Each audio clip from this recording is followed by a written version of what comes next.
বাংলাদেশ, নেপাল, ভুটান, শ্রীলঙ্কা এরকম প্রতিটা দেশেরই একটি নির্দিষ্ট নাম আছে, কিন্তু ভারতের ক্ষেত্রে এটি ব্যতিক্রম। এক্ষেত্রে আমরা দুটো নাম ব্যবহার করি, যথা ভারত ও ইন্ডিয়া। এর কারণ কি তা জানবার চেষ্টা করব। আসলে বিভিন্ন প্রাচীন ভারতীয় সাহিত্যে আমাদের দেশের নাম ভারত বা ভারতবর্ষ।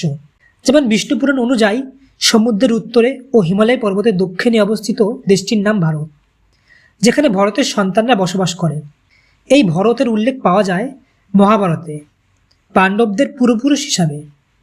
তাছাড়া ঋগ্বেদে ভরত নামক এক উপজাতির নামও আমরা পাই। এই ভরত থেকেই বর্তমানে ভারতবর্ষের নামের উৎপত্তি। অপরদিকে বিদেশিরা, বিশেষ করে পারস্যের লোকেরা সিন্ধুর ওপারের মানুষদের হিন্দু বলে অভিহিত করত। পরবর্তী সময়ে গ্রিকরা এই হিন্দুকে ইন্দুস বলে ডাকতে থাকে, যার থেকে ইন্ডিয়া নামের উৎপত্তি।